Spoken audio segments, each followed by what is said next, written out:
Kia ora Year 9, this is video 2 going through the Unistructural questions for the JAF Number practice. So this video will be quite short and it's focused to start with on fractions. And we've done quite a lot of work on fractions this year, so this goes right back to the very start. And the first one we're doing is adding two fractions that have got a common denominator. So we've got 3/9 plus 5/9, and because the denominator is the same, it's as simple as adding the numerators. Right, so let's look quickly at why that is. But if you're having trouble with these ones, you need to hop over to Education Perfect and do some of the work on fractions on curriculum level 3 and 4. So if we've got a bar of chocolate and we divide it up into 9 equal parts, it's going to look like this. Let's see if I can draw 9 equal parts. 1. There, okay, so 9 equal parts. And we're looking at 3 of them here, 3/9, and then 5 more 9s. So because the parts are the same size, what we're doing is we've got 1, 2, 3 here, and then I'll do the 5 in pink. I've got 1, 2, 3, 4, 5. Right, so they're all the same size. I can just say that I've got 8 9s. Where we get into a bit more trouble is when the parts aren't the same size. So question 20 looks at where we're adding up parts of chocolate bars again, but the second chocolate bar has been chopped into 14 bits. The first one's been chopped into 7 bits. So I'm going to try and draw this one out for you as well. If you're in my class, you'll know how bad the drawings are, but I'm sorry to everyone else. So here we go, 1, 2, 3. Right, so we've got 7 equal size little blocks of chocolate in that big bar, and I've got 4 of them here. So 1, 2, 3, 4. And then I want to add on 5 parts of a chocolate bar that's been chopped into 14. So I'm going to try and draw underneath here a chocolate bar with 14 equal parts. And it's going to look something like that. So let's count up 2, 4, 6, 8, 10, 12, yep, 14 parts. Imagine they're exactly the same. If you're watching this, I know that there are lovely fraction walls that I can use to do this, but I'm just trying to go through this quickly for some last revision. So we've got 5 parts now out of the 14. 1, 2, 3, 4, 5. And I want to add those in with these. But I can't because they're different sizes. So what I have to do is think about how I can make these chocolate bar parts the same size as these ones. And in this case, it's pretty easy. I'm going to chop each of these into 2 parts for each 1 part. So instead of having 4 parts, I'm going to have 8 parts. So this is what we're doing. We're not going to stick with the bar model for very much longer. We're going to learn a faster way to do it.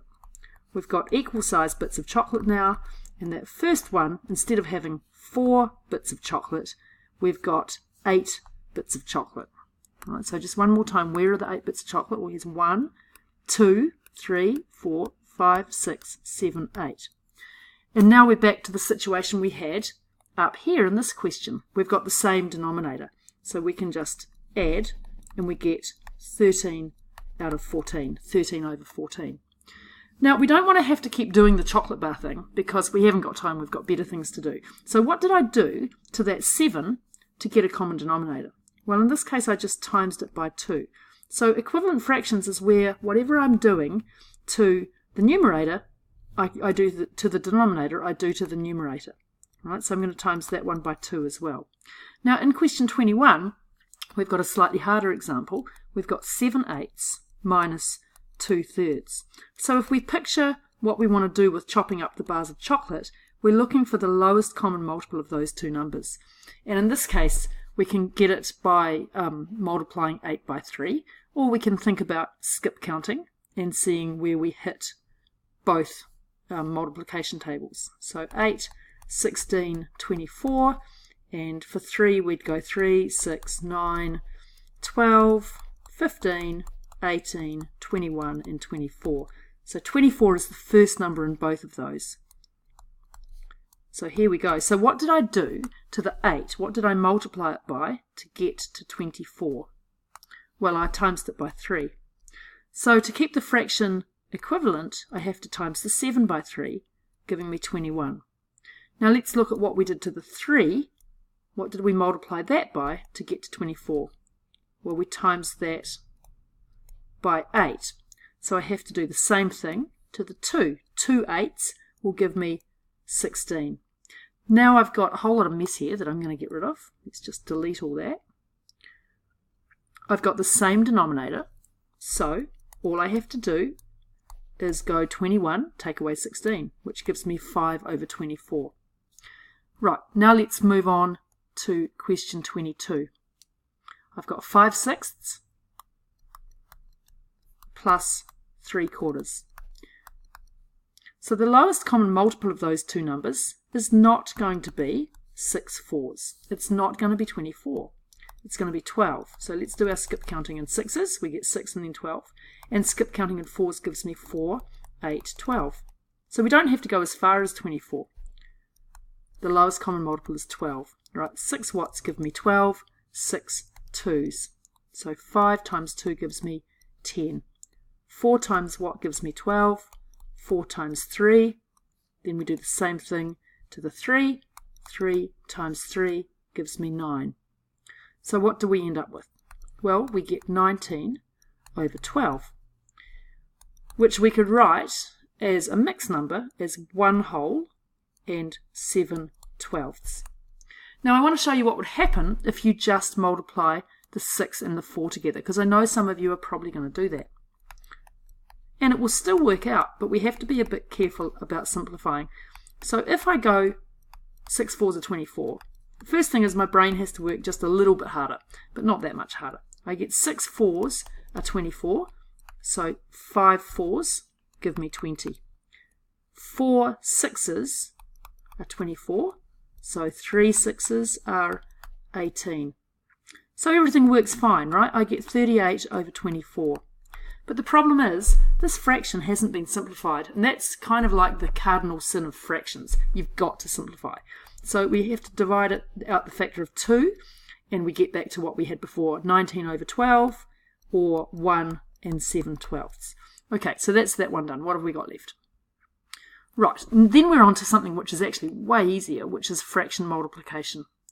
So 3/5 times 2/7. Question 23. 3/5 times 2/7. All we have to do to multiply fractions together is multiply the top and multiply the bottom. So we get 6 divided by 35. Now I have to look and see if I can simplify anything, and I can't. The factors of 6 are 2 and 3, and the factors of 35, and 1 and 6 of course, and the factors of 35 are 1, 5, 7 and 35. So this is my final answer for that one. Right, just a couple more questions and then that'll be enough. Okay, number 24 is another fraction multiplication one. I've got 4/5 times 15 28. Now I could use a whole lot of extra brain cells trying to multiply those two numbers. I'm going to do that. I've got 60 in the top in the numerator, and down here I've got, well, 5 20s are 100, 5 8s are 40, so I've got 140, but now I must simplify. I'm going to show you a smarter way to do this one in a second. There's 6 over 14, and I can now divide through by 2 again, and I get 3/7. But maybe there's an easier way to get to the 3/7. So let's have a look. And if you're in my class, we were doing this with algebraic fractions today. It's the same idea.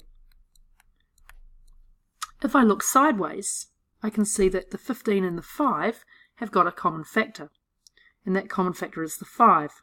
So if I divide through those numbers by 5, I get 3 here, 3 5s are 15, and I get 1 here. So it's looking good already. Now let's look at, let me find a different coloured highlighter. Oh, that worked. Okay, it's looking at the blue highlighter. 4 and 28 can also be simplified. So the 4 can be divided out, and I get 1 here, and I get 7 here. So that takes me direct to my answer. I've got 1 times 3 over 1 times 7, which gets me to 3/7. So when you're multiplying fractions, always have a look to see if you can simplify first. The next one, number 25, is fraction division. Now when I divide by a fraction, I multiply by the reciprocal. And this, if you're in class today, this was Leo's question about how come 12 divided by a half was equal to 24. Right? So he knew that we had to do this timesing by the reciprocal thing, but it was understanding what was going on. Okay, and the reason is that we're saying how many lots of 1/2 are in 12.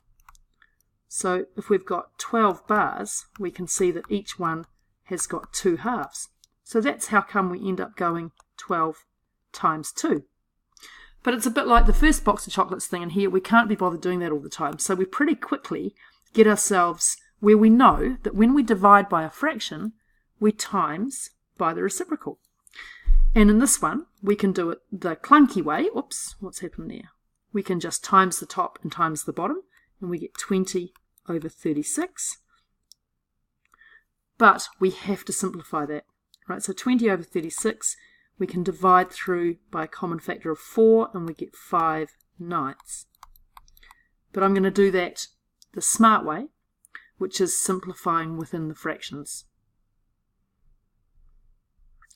So let's start again. 5/12 divided by 3/4. I think that's what we were doing. Yep. So that equals 5/12 times 4 over 3.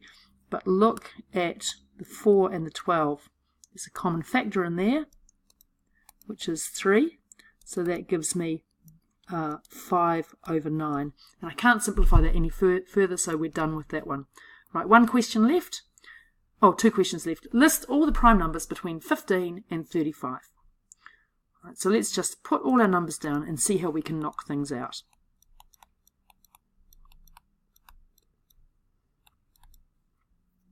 This is a pretty slow way to do it, but I want to do some prime number revision, just in case you've forgotten. So I'm listing everything, 26, 27. So start thinking about how can we knock out some numbers from there. Well, the first thing we can say is that all the even numbers are not going to be primes. Right, so let's ditch those. This is called doing the Sieve of Eratosthenes. So 16 is going to go, 18, 20, 22, 24. Right, this is a good method if you're doing a prime number problem like this one. All of the multiples of 5 are going to go because they're not primes, because 5 is a factor. What does that leave me with? Well, I need to look at the multiples of 3. So 17 is not a multiple of 3, 19's not, 21's gone, 27's gone, and 33 has gone. Now, let's just look at where we've got to. Well, we've got 17. Is that a prime? Yep, it's got no factors, 1 in itself. 19's a prime, 23's a prime, 29's a prime, and 31's a prime. So they are the prime numbers between 15 and 35, and we put them in our nice curly brackets. Right, next one. List all the factors of 54. Not the prime factors, just the factors. So numbers that multiply to give me 54. 1 and 54. Let's just work our way in. 2 and 27. What about 3? Yep, 3 goes into 54. 3 18s are 54. 4 is not going to be a factor of 54. Now there's 5, but 6 9s are. And so we know that these two numbers are getting really close together. 7's not and 8's not. So that's my list of all the factors. All right, thanks very much for watching. I will do some more questions later on tonight.